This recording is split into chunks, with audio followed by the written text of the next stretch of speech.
আসসালামু আলাইকুম রহমতুল্লাহ। ইনশাল্লাহ আজকে আমাদের জাকাতের কিছু গুরুত্বপূর্ণ বিষয় আদি নিয়ে আলোচনা করা হবে। তো আল্লাহ রাব্বুল আলামিন জাকাতের বিধানকে ফরজ করে দিয়েছেন। তো আমাদের মধ্যে যাদের সামর্থ্য আছে, নিসাব পরিমাণ সম্পদ আছে, তার উপর জাকাত ফরজ। জাকাত হলো ফরজ। তো সেই ফরজ হওয়ার জন্য কিছু শর্ত রয়েছে, যেই শর্তগুলো কিছু সম্পৃক্ত ব্যক্তির সাথে আর কিছু সম্পৃক্ত মালের সাথে। আমরা ইনশাল্লাহ এটা জানবো। প্রথম বিষয় হলো, যে সমস্ত শর্ত রয়েছে যেটা সম্পৃক্ত ব্যক্তির সাথে, যে আমাল্লাযী ইয়ারজিউ ইলা মান আলাইহি যাকাতু ফাইয়া সিত্তাতু শারাইতা শারাইতা। তো কিছু শর্ত এমন রয়েছে যেগুলো ব্যক্তির সাথে সম্পৃক্ত। তা হলো 6টি শর্ত রয়েছে। এক নম্বর হলো আল ইসলামু, 2 নম্বর হলো আল আকলু, 3 নম্বর হলো আল ইলমু, 4 নম্বর হলো আল হুররিয়াতু, 5 নম্বর আল বুলুগু, 6 নম্বর আল ফারিগু আনিদ দাইনি। এই 6টি শর্ত রয়েছে।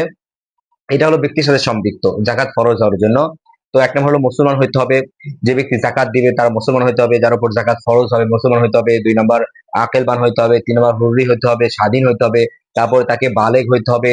তারপরে 6 নম্বর হলো ফারিক আনিদ দাইনি, ঋণ থেকে মুক্তি হইতে হবে। এই সমস্ত যদি শর্ত, এই 6টি শর্ত যদি পাওয়া যায়, তাহলে সে ব্যক্তি কি হবে? তার উপর জাকাত ফরজ হবে। এটা হলো কার সাথে সম্পৃক্ত? ব্যক্তির সাথে সম্পৃক্ত। আর কিছু শর্ত এমন রয়েছে যেগুলো মালের সাথে সম্পৃক্ত। সেগুলো আল মিলকে মুতলাক, তাহলে কানুল মালি নামিয়ান, ওয়াল হাউলু ফি বাদিল আমওয়ালি দুনাল বাদান নিসাবু। এই যে সমস্ত শর্ত রয়েছে যেগুলো হলো মালের সাথে সম্পৃক্ত। তো আমরা এই প্রত্যেকটা বিষয়ে আলাদা আলাদা বিস্তারিত আলোচনা রয়েছে, আমরা সেদিকে যাব না। আমরা সংক্ষেপে যদি বুঝি যে যেই সমস্ত সম্পদ বা যেই সম্পদের উপর জাকাত ওয়াজিব হবে, ফরজ হবে, সেই সম্পদটা কি হবে? সেই সম্পদের পূর্ণ মালিকানা থাকতে হবে। 2 নম্বর হলো যে কাউনুল মালি নামিয়ান হবে, যে মালের উপর জাকাত আসবে, জাকাত ফরজ হবে, সেই মালটা বর্ধনশীল হতে হবে। তারপরে যদি বলি আল হাউলু, মানে হাওলান হাউল হইতে হবে। সম্পদের উপর জাকাত আসবে, সেই সম্পত্তি 1 বছর অতিবাহিত হইতে হবে, তার বয়স 1 বছর হইতে হবে। তারপরে হলো আর নিসাবু, তার নিসাব পরিমাণ সম্পদ থাকতে হবে। নিসাব পরিমাণ সম্পদ থাকলে তার উপর জাকাত ওয়াজিব হবে। তা আমরা বুঝলাম যে জাকাত আমাদের উপর ফরজ। তো ফরজ হওয়ার জন্য কিছু শর্ত রয়েছে। কিছু শর্ত রয়েছে যেগুলো ব্যক্তির সাথে সম্পৃক্ত, আর কিছু শর্ত রয়েছে যেগুলো কার সাথে সম্পৃক্ত? মালের সাথে সম্পৃক্ত। তো আমরা এখন আমাদের মূল আলোচনায় চলে যাব, যে আমাদের আমাদের আলোচনাকে কয়েকটি পয়েন্টে সাজানো হয়েছে। আজকে আমাদের আলোচনার প্রথম পয়েন্ট হলো যে জাকাত কার উপর ফরজ। তো আমরা পূর্বে আলোচনাতে আমাদের কাছে স্পষ্ট যে যদি কোনো মুসলমান আকেলবান এবং বালেগ এবং তার কাছে নেশাব পরিমাণ সম্পদ রয়েছে, এবং সেই সম্পদ 1 বছর অতিবাহিত হয়েছে, সেই সম্পদের উপর কি করতে হবে? জাকাত দিতে হবে। জাকাত তার উপর কি ফরজ। এ হলো আমাদের প্রথম বিষয়, প্রথম আলোচনার বিষয়, জাকাত কার উপর ফরজ। আমরা আশা করি বিষয়টি স্পষ্ট হয়ে গিয়েছে। তো আমাদের দ্বিতীয় বিষয় হলো কোন সম্পদ থাকলে এবং কি পরিমাণ থাকলে জাকাত আদায় করতে হবে। তো আমরা প্রথম জানবো যে কোন কোন সম্পদ থাকলে জাকাত আদায় করতে হবে। একটা হলো কারো কাছে যদি স্বর্ণ থাকে। 2 নম্বর হলো কারো কাছে স্বর্ণ নেই, রূপা আছে, অথবা রূপা নেই, কারো কাছে টাকা আছে, অথবা কারো কাছে টাকা নেই, তার ব্যবসায়িক পণ্য রয়েছে। এই 4টি জিনিস যদি কারো কাছে থাকে, তাহলে তার কি করতে হবে? তাকে জাকাত আদায় করতে হবে। এখন আমরা এই প্রত্যেকটির পরিমাপ সম্পর্কে জানবো, যে কি পরিমাণ থাকলে জাকাতটা দিতে হবে। তো স্বর্ণের পরিমাপ হলো, যদি কারো কাছে 7.5 ভরি স্বর্ণ থাকে, যে 7.5 ভরি স্বর্ণ যদি কারো কাছে থাকে, তাহলে তার উপর কি হবে? জাকাত ফরজ হবে। এরকম ভাবে যদি আমরা রূপার নেশাব দেখি, তাহলে 52.5 তোলা রূপা, কারো কাছে যদি 52.5 তোলা রূপা থাকে, তাহলে তাকে কি করতে হবে? জাকাত আদায় করতে হবে, জাকাত দিতে হবে, তার উপর জাকাত ফরজ হবে। এরকম ভাবে কারো কাছে স্বর্ণ নেই, রূপা নেই, কিন্তু তার কাছে কি টাকা রয়েছে। তো টাকার ক্ষেত্রেও একই কথা, যদি 52.5 তোলা রূপার পরিমাপ যদি তার কাছে টাকা থাকে, তাহলে তার উপর কি হবে? জাকাত ফরজ হবে। এভাবে ব্যবসায়িক পণ্যর ক্ষেত্রেও একই কথা, যদি তার কাছে 52.5 তোলা রূপার পরিমাপ যদি কি থাকে, ব্যবসায়িক পণ্য থাকে, তাহলে তাকে কি করতে হবে? জাকাত দিতে হবে, তার উপর জাকাত ফরজ হবে। তো আমরা জানলাম যে কোন কোন সম্পদে জাকাত দিতে হবে এবং তার পরিমাপ সম্পর্কে জানলাম। এখন কথা হলো, যদি এমন হয় যে কারো কাছে শুধু স্বর্ণ রয়েছে, অথবা কারো কাছে শুধু রূপা রয়েছে, অথবা স্বর্ণ নেই, রূপা নেই, শুধু ব্যবসায়িক পণ্য রয়েছে, অথবা শুধু টাকা রয়েছে, তাহলে আমরা কিভাবে জাকাত আদায় করব? তাহলে আমাদের কথা স্পষ্ট, যে কারো কাছে যদি শুধু স্বর্ণ থাকে, তাহলে 7.5 ভরি। যদি কারো কাছে শুধু রূপা থাকে, তাহলে 52.5 তোলা। এবং কারো কাছে যদি স্বর্ণ রূপা এই দুটাই না থাকে, শুধু টাকা থাকে, তাহলে 52.5 তোলা রূপার পরিমাপ। এবং যদি এই তিনটাই না থাকে, তাহলে যদি কারো কাছে যদি ব্যবসায়িক পণ্য থাকে, তাহলে একই কথা, যদি 52.5 তোলা রূপার সমপরিমাণ সম্পদ ব্যবসায়িক পণ্য তার কাছে থাকে, তাহলে সে কি করবে? জাকাত আদায় করবে, তার উপর জাকাত খরচ হবে। এখন কথা হলো, তার কাছে স্বর্ণ আছে, রূপা নেই, টাকা আছে। তার কাছে রূপা আছে, স্বর্ণ নেই, ব্যবসায়িক পণ্য আছে। যদি এইভাবে থাকে বা এমন হয় তার কারো কাছে চারোটা জিনিসই থাকে, স্বর্ণ কিছু থাকে, রূপা কিছু থাকে, ব্যবসায়িক পণ্য কিছু থাকে, তারপরে আপনার টাকা কিছু থাকে। এখন এই সমস্ত বিষয়গুলোকে চারটাকে একত্রিত করতে হবে, করে দেখতে হবে যে এই চারটা মিলে আমাদের নিসাব যায় কিনা, কোনো একটা নিসাব ধরে কিনা। যদি কমের মধ্যে ধরি তাহলে রূপার নিসাব, তো যদি দেখতে হবে যে রূপার নিসাব 52.5 তোলা হলে রূপার নিসাব হয়, তো এই চারোটা মিলে যদি 52.5 তোলা রূপার সম পরিমাণ হয়, তাহলে এর উপর কি করতে হবে, জাকাত দিতে হবে। এইভাবে আমরা কি করব, জাকাত আদায় করব। আচ্ছা, আশা করি আমাদের কাছে এই বিষয়টি স্পষ্ট হয়ে গিয়েছে।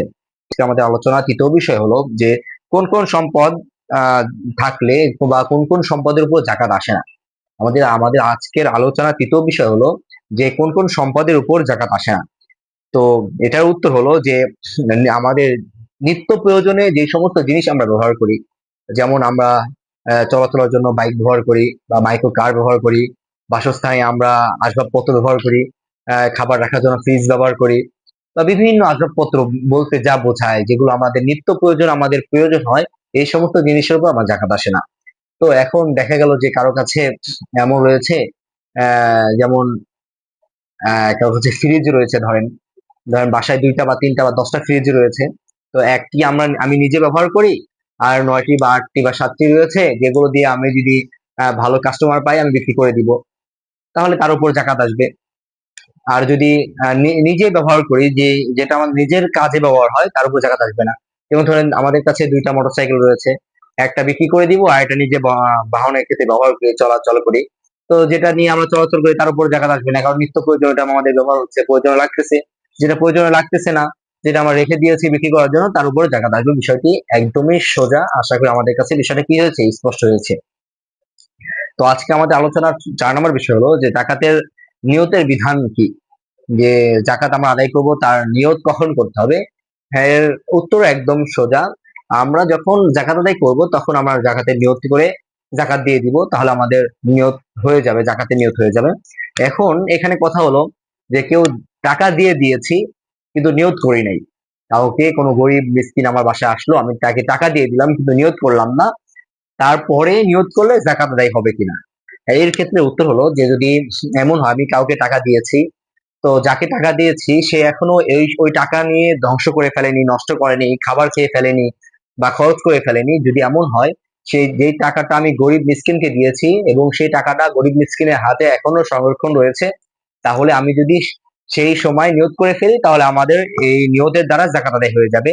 আর যদি এমন সময় নিয়ত করি যে সময় সেই টাকা যে আমি গরিব মিসকিনকে দিয়েছি সে খরচ করে ফেলেছে, তাহলে বা নষ্ট করে ফেলেছে, ধ্বংস করে ফেলেছে, তাহলে কি হবে না, এই সম্পদের উপরে যদি আমি নিয়ত করি তখন আমাদের জাকাত আদায় হবে না।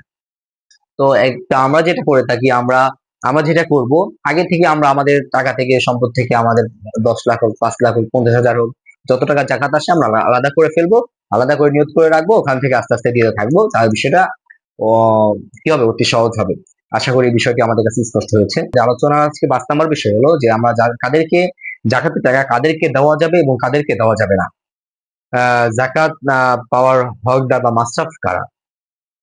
তো যদি আমরা বলতে চাই যে প্রথম বিষয় হলো যে তাদেরকে জাকাত দেওয়া যাবে না, তার 1 নম্বর হলো যে যারা ধনী তাদেরকে আমরা জাকাত দিব না। দেখা যাবে আমাদের আশপাশে বা আত্মীয় স্বজনের মাঝে বা পাড়া প্রতিবেশী কেউ ধনী ব্যক্তি আছে, তো তাকে আমরা জাকাত দিলাম। তো ধনী ব্যক্তি তো জাকাতের প্রয়োজন নেই, সে নিজেই তো স্বয়ং তো জাকাত আদায় করবে, তাকে আমরা কেন জাকাত দিব? যারা গরিব মিসকিন আছে তাদেরকে জাকাত আদায় করবো। এই জন্য যারা ধনী আছে তাদেরকে জাকাত দিতে হবে না।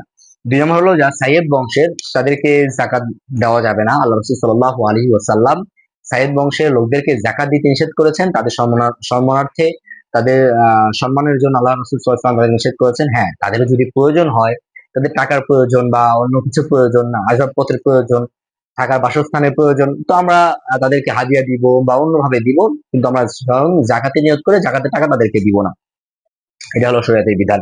3 নম্বর হলো নিজের আপন পিতাকে জাকাতের টাকা কি করা যাবে না, দেওয়া যাবে না। 4 নম্বর হলো নিজের আপন মাকেও জাকাতের টাকা দেওয়া যাবে না। 5 নম্বর হলো নিজের স্ত্রীকে, আপন স্ত্রীকে দেওয়া যাবে না। 6 নম্বর হলো নিজের ছেলেকে দেওয়া যাবে না। 7 নম্বর হলো নিজের আপন মেয়েকে জাকাতের টাকা দেওয়া যাবে না। তাদেরকে জাকাতের টাকা দিব না, তাদের যদি প্রয়োজন হয় আমরা সহযোগিতা করব, তাদেরকে হাদিয়া দিব, তাদেরকে এমনিতেই দিব, তাদেরকে জাকাতের নিয়তে আদায় করলে আমাদের জাকাত আদায় কি হবে না। এই জন্য তাদেরকে আমরা কি করবো না, জাকাতের টাকা দিব না। এখন কথা হলো যে আমরা তো জানলাম কাদেরকে দেওয়া যাবে না, এখন কাদেরকে জাকাতের টাকা দেওয়া যাবে। তো যাদেরকে জাকাতের টাকা দেওয়া যাবে, যদি কারো আপন ভাই থাকে তাহলে আপন ভাইকে জাকাতের টাকা দেওয়া যাবে, যদি কারো আপন বোন থাকে তাদেরকে জাকাতের টাকা দেওয়া যাবে, এবং যদি সৎ মা থাকে বা সৎ বাবা থাকে তাদেরকে জাকাতের টাকা দিব। এইভাবে যদি আমাদের কারো দুধ মা থাকে বা দুধ বাবা থাকে তাদেরকেও জাকাতের টাকা দেওয়া যাবে, তাদেরকে জাকাতের টাকা দিব। এরকম ভাবে যদি কারো শ্বশুর শাশুড়ি থাকে এবং তারা যদি অভাবগ্রস্ত হয় তাদেরকেও আমরা জাকাতের টাকা দিতে পারবো। এদেরকে এরা যেহেতু আমাদের নিকট আত্মীয় কাছে, তাদেরকে জাকাতের টাকা দেওয়া আরো কি বেশি উত্তম পর্যায়ে। ঠিক আছে। তো আমাদের যারা পাড়া প্রতিবেশী আছে, আত্মীয় স্বজন আছে, তাদেরকে দিকে আমরা আগে লক্ষ্য করবো যে তাদের মধ্যে কোনো গরিব আছে কিনা, তাদের মধ্যে কেউ অভাবগ্রস্ত আছে কিনা, তাদের মধ্যে কেউ কোনো সমস্যাগ্রস্ত ব্যক্তি আছে কিনা, তাদেরকে আগে জাকাত আদায় করবো, জাকাত দিব। তাদের না তাহলে দেখা যাবে আমাদের সবের ক্ষেত্রে কি আমরা বেশি অগ্রগামী হতে পারবো। আমাদের আশা করি বিষয়টি আমাদের কাছে কি হয়েছে, স্পষ্ট হয়েছে। এখন 6 নাম্বার বিষয় হলো যে এখানে প্রশ্ন করা হয়েছে যে কোথায় জাকাত দেওয়া সব থেকে বেশি উত্তম। উত্তম উত্তম তো অনেক রয়েছে। আমি পূর্বে বললাম যে আত্মীয় স্বজনকে দেওয়া, পাড়া প্রতিবেশীকে দেওয়া। এই সমস্ত জাকাতের মাসরাফের মধ্যে কাদেরকে দিলে সবচেয়ে বেশি বেশি থেকে বেশি ফায়দা হবে, উত্তম কাজ হবে। তো জাকাত দেওয়া সবচেয়ে বেশি উত্তম হলো দিনই কাজে। দিনই কাজ, যে সমস্ত জায়গায় দিনই কাজ হচ্ছে সে সমস্ত জায়গায় আমরা জাকাতের টাকা দিব। অথবা আমরা মাদ্রাসাগুলোতে জাকাতের টাকা দিব। সেখানে এতিমরা থাকে, এতিমরা খাবে, তারা খেয়ে লেখাপড়া করবে, আরো বেশি বেশি সওয়াবের আশা করা যায় ইনশাল্লাহ। এবং কেউ মাদ্রাসায় পড়াশোনা করতেছে, এতিমখানায় পড়তেছে, তার কিতাবাদির প্রয়োজন, তো কিতাবাদির ব্যবস্থা করে দিব, সে পড়বে, সব হবে, ইসলামের সব চলতে থাকবে, দেখা যাবে যে আরো বেশি সব অর্জন করতে পারবো। আমরা আত্মীয় স্বজনকেও দিব, তাদেরকেও কি করবো, জাকাতের টাকা দিব। এইসব জায়গাতে জাকাতের টাকা দেওয়া হলো কি বেশি উত্তম। আশা করি বিষয়টি এটা বোঝানোর কিছু নয়, এটা আমরা সকলেই জানি। আশা করি আমাদের বিষয়টি আমাদের কাছে স্পষ্ট হয়েছে। আজকে আমাদের আলোচনার 7 নম্বর বিষয় হলো যে ব্যবহারিক যে অলংকার রয়েছে আমাদের মধ্যে একটি বিভ্রান্তি অনেকে সৃষ্টি করে দেয় এবং নিজেও হয়ে যায়। আমরা অনেকেই বলে থাকি, বলে ফেলি এইভাবে যে যে যেই স্বর্ণ আমরা ব্যবহার করতেছি সেগুলো তো নিত্য প্রয়োজনীয় জিনিসের অন্তর্ভুক্ত, বা সেগুলোর উপর জাকাত আসবে কিনা। তো প্রিয় সাথী ভাইরা, হ্যাঁ, যেগুলো স্বর্ণ আমরা সবসময় ব্যবহার করতেছি, ব্যবহারিক স্বর্ণ রূপার উপরেও কি আসবে, জাকাত আসবে। এটাই শরীয়তের বিধান, আমাদের কি কি করতে হবে, জাকাত আদায় করতে হবে। আশা করি বিষয়টা আমাদের কাছে স্পষ্ট হয়েছে। তো 8 নম্বর হলো যে ঋণের উপর জাকাত আসবে কিনা। তো এর উত্তর হলো যে ঋণের উপর জাকাত দিতে হবে কিনা। আমি কাউকে বা আপনি কাউকে টাকা দিয়েছেন, কর্জে হাসানা দিয়েছেন, তাকে একটি সময় নির্ধারণ করে দিয়েছেন, বা সে যদি দিতে বিলম্ব করতেছেন, তো তার উপর জাকাত আসবে কিনা। এর উত্তর হলো হ্যাঁ, তার উপর জাকাত আসবে, তার উপর আমাদের কি কি করতে হবে, জাকাত আদায় করতে হবে। এটা হলো 8 নম্বর বিষয়। 9 নম্বর বিষয় হলো যে আমরা অনেকে দেখা যায় যে হজে যাওয়ার জন্য আমরা অনেক আগে থেকে টাকা জমাতে থাকি, 5 বছর 10 বছর, কেউ 20 বছর যাবত টাকা জমাচ্ছি, আস্তে আস্তে আস্তে করে টাকা জমাচ্ছি। তো জমাতে জমাতে দেখা গেল আমরা আগামী বছর হজে যাবো, আমার কাছে এখন 5 লাখ 10 লাখ টাকা হয়েছে। তো দেখা গেল যে কথায় কথায় 1 লাখ টাকা হলেই কি হয়, জাকাত খরচ হয়ে যায়। তো এমনি বছর পূর্ণ হয়ে যাচ্ছে, এমনি আমার কাছে 10 লাখ 20 লাখ বা 5 লাখ টাকা রয়েছে। তো সমস্ত টাকার উপর কি করতে হবে, জাকাত দিতে হবে। কারণ এই টাকার মালিকানাও আপনার এবং আপনার হাতে হস্তগত রয়েছে, তার জাকাত অবশ্যই কি আদায় করতে হবে। আশা করি বিষয়টি আমাদের কাছে স্পষ্ট হয়েছে। প্রিয় সাথী ভাইরা, আজকে আমাদের আলোচনার 10 নম্বর বিষয় হলো যে আমরা যে ব্যবসার মূলধন রয়েছে, ব্যবসার মূলধনের উপর জাকাত আসবে কিনা। এটা একটি গুরুত্বপূর্ণ, খুবই গুরুত্বপূর্ণ বিষয়, যে ব্যবসায়িক মূলধন যেগুলো আমরা ব্যবসায়িক কাজে ব্যবহার করি তার উপর জাকাত আসবে কিনা। এখানে একদম স্পষ্টভাবে আমাদেরকে বুঝতে হবে যে ব্যবসায়িক যে সমস্ত পণ্য রয়েছে তার উপর জাকাত কি হয়, ফরজ হয়। যেমন ধরেন আমি যদি বলি যে আমি একটা ফ্ল্যাট তৈরি করেছি, ধরেন ব্যবসার উদ্দেশ্যে এটা ভাড়া দিয়ে রাখি, তো ফ্ল্যাটের উপর জাকাত আসবে না, কিন্তু এই ফ্ল্যাটের যে ভাড়া আমাদের অর্জিত হয় প্রতি মাসে, সেই ভাড়ার উপরে কি আসবে, জাকাত ওয়াজিব হবে। এবং দ্বিতীয় যদি আরেকটি বিষয় বলি, আমরা যাদের দেখা যায় দোকান আছে, মুদিখানার দোকান, আমরা কি করেছি, 10 লাখ টাকা মাল তুলেছি, সেই 10 লাখ টাকার মাল যে দোকানে রয়েছে, সেই মালের উপর ভিত্তি করে, সেই পরিমাপের উপর ভিত্তি করে, সেই দামের উপর ভিত্তি করে আমাদের কি করতে হবে, জাকাত আদায় করতে হবে। এরকম ভাবে যদি আমি বলি, অনেকের ওষুধের দোকান থাকে, যে দোকানে এখনো দেখা গেল যে 10 লাখ 20 লাখ টাকার ওষুধ রয়েছে, তো সেই কত টাকার ওষুধ রয়েছে সেই টাকার উপর ভিত্তি করে আমাদের কি করতে হবে, জাকাত আদায় করতে হবে। এখানে একটি গুরুত্বপূর্ণ বিষয় হলো যে আমরা একটি ব্যবসায় নামবো, ধরেন ওষুধ ওষুধের দোকান দিব আমরা। তো বা এমনকি আমরা একটি ব্যবসায় নামবো। তো ব্যবসার জন্য আমার কাছে মূলধন রয়েছে 10 লাখ টাকা। তো এই 10 লাখ টাকা দিয়ে আমি 5 লাখ টাকার দোকানে আসবাবপত্র ক্রয় করলাম, র্যাক বানিয়েছি, তাক বানিয়েছি ওষুধ রাখার জন্য বা জিনিসপত্র রাখার জন্য আমি কি তাক বানিয়েছি, এবং 5 লাখ টাকার ওষুধ কিনে রেখেছি বা 5 লাখ টাকার আমি মাল সম্পদ কিনে রেখেছি। এখন কি কোনটার উপর জাকাত আসবে? এটা হলো আমরা যে আসবাবপত্র বা যে কি করার জন্য র‍্যাক বানিয়েছি এগুলোর উপর কি আসবে না? জাকাত আসবে না। আমাদের জাকাত আসবে মূলধনের, আমার জাকাত আসবে সেই সম্পদের উপর, যে সম্পদ আমরা কি করেছি? জমা করে রেখেছি, যেগুলো ব্যবসায়িক পণ্য হিসাবে আমরা নির্ধারণ করেছি, যেগুলোর মাধ্যমে আমরা ব্যবসা বা আমরা কি করব? ব্যবসা করব। সেই সমস্ত সম্পদের উপর জাকাত আসবে। কিন্তু সেই সম্পদ রাখার জন্য বয়ম কিনেছি বা র‍্যাক বানিয়েছি, সেগুলোর উপর কি আসবে না? জাকাত আসবে না। যেরকম ভাবে স্বাভাবিক আমরা যদি দেখি বিভিন্ন কোম্পানিতে মেশিন থাকে, বা সেলাই মেশিন থাকে, বিভিন্ন রং করা মেশিন থাকে, তারপরে ডিজাইন করা মেশিন থাকে, বিভিন্ন মেশিন থাকে বিভিন্ন কোম্পানিতে। তো সেই সমস্ত মেশিনারিজের উপরে কি আসবে না? জাকাত আসবে না। জাকাত আসবে সেই সমস্ত সম্পদের উপরে, যে সম্পদ মেশিনের মাধ্যমে আমরা তৈরি করেছি, সেই সমস্ত সম্পদের উপর কি আসবে? জাকাত আসবে। আশা করি বিষয়টি আপনাদের সবার কাছে স্পষ্ট হয়েছে। 11 নম্বর আজকে আলোচনার বিষয় হলো যে ফ্ল্যাটের উপর জাকাত দিতে হবে কিনা। তো ফ্ল্যাটের উপর জাকাত দিতে হবে কিনা আমি পূর্বে বলে দিয়েছি। যদি ফ্ল্যাটটা যদি নিজে থাকার জন্য হয় তাহলে জাকাত দিতে হবে না। আর যদি ব্যবসার জন্য হয় তাহলে তার থেকে ভাড়া যা অর্জিত হবে তার উপর কি হবে? জাকাত দিতে হবে। আজকে আমাদের আলোচনার শেষ পয়েন্ট হলো যে ব্যাংকের বিষয়, যে ব্যাংকে কেউ টাকা জমে রেখেছি, টাকা রেখেছি, তার উপর জাকাত আসবে কিনা। শরীয়তের বিধান হলো হ্যাঁ, এই সম্পদের উপর ব্যাংকে যে টাকা আপনি জমিয়ে রেখেছেন সেই সম্পদের উপর, সেই টাকার উপর আপনাকে কি করতে হবে? জাকাত দিতে হবে। কারণ সেই টাকার মালিকানা আপনার নিজেরই। আশা করি আমাদের সকলের কাছে বিষয়টি স্পষ্ট হয়েছে। প্রিয় সাথী ভাইয়েরা, জাকাত একটি শরীয়তের বিধান। আল্লাহ রাব্বুল আলামিন পাক ইজ্জত অধিক মায়া করে, দয়া করে আমাদেরকে আমাদের সম্পদকে পবিত্র করার জন্য আমাদেরকে জাকাতের মতো একটি উত্তম থেকে উত্তম আমাদেরকে বিধান দান করেছেন। তো আমরা অনেকে মনে করি যে জাকাত দিলে হয়তো আমাদের সম্পদ কমে যাবে। বিষয়টি নিতান্তই ভুল। ভুল ধারণা, নিছক ভুল ধারণা ছাড়া কিছু নয়। আল্লাহ রাব্বুল আলামিনের সমস্ত কিছু, আমাদের মালিক, পুরো বিশ্ব জগতের মালিক আল্লাহ রাব্বুল আলামিন আমাদেরকে এই ধন সম্পদ দিয়েছেন। কাউকে দিয়েছেন, কাউকে দেননি। কাউকে ফকির বানিয়েছেন, কাউকে রাজা বানিয়েছেন, কাউকে বাদশা বানিয়েছেন। আল্লাহ রাব্বুল আলামিন করেছেন। তো যাদেরকে বাদশা বানিয়েছে, যাদেরকে টাকা দান করেছেন, যাদেরকে আল্লাহ রাব্বুল আলামিন অনেক টাকা দান করেছেন, যাদেরকে যেই টাকার পরিমাণ নেশাব পার হয়ে যায়, তো সেই টাকাগুলোর মধ্যে আল্লাহ রাব্বুল আলামিন গরিবের কিছু হক রেখেছে। তো সেই গরিবের হককে গরিবের কাছে পৌঁছে দিতে হবে। যদি আমরা সেই হককে পৌঁছে না দিতে পারি, যথার্থ ভাবে পৌঁছে না দিতে পারি, কাল কিয়ামতের ময়দানে কঠিন পাকড়াওয়ের মধ্যে আমাদের কি করতে হবে? আহ কঠিন পাকড়াওয়ের মধ্যে আমাদের পড়তে হবে। তো অবশ্যই আমরা আমাদের গরিবের হক আদায় করব, গরিবের হক মেরে খাবো না। কথায় আছে গরিবের পেটে লাথি মারবো না। আমরা আমাদের নিজেদের নফসকে, আমাদের নিজের জীবনকে রক্ষা করার জন্য, আমাদের আখিরাতকে সুন্দর করার জন্য আমরা আমাদের এই টাকার মধ্যে যে অতিরিক্ত টাকা রয়েছে, যেটা আমাদের না, আমার মালিকানা না, অন্যের মালিকানা, আল্লাহ রাব্বুল আলামিন আমাকে দিয়েছেন, আমার মাধ্যমে গরিবের খাবার ব্যবস্থা করতেছেন, তাকে দিয়ে দিব। এই টাকাকে আমরা ঘৃণা করব, এই টাকাকে আমাদের টাকার সাথে রাখবো না। এটা গরিবের হক, গরিবের টাকা গরিবকে দিয়ে দিব।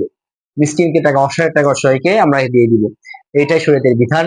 এটা আমরা মেনে চলে দেখা যাবে আল্লাহ এমন এমন এমন অনেক দেখা যাবে অসংখ্য অগণিত আল্লাহ রাব্বুল আলামিন কি বারাকাত দান করবে টাকা পয়সার মধ্যে। দেখা যাবে যে বাহ্যিক ভাবে যদিও দেখা যায় এটা হয়তো খরচ হয়ে যাচ্ছে, যে আমার থেকে 50,000 টাকা চলে যাচ্ছে, বা ইস আমার কাছে 1 লাখ টাকা চলে যাচ্ছে, আমরা এগুলো মনে করব না।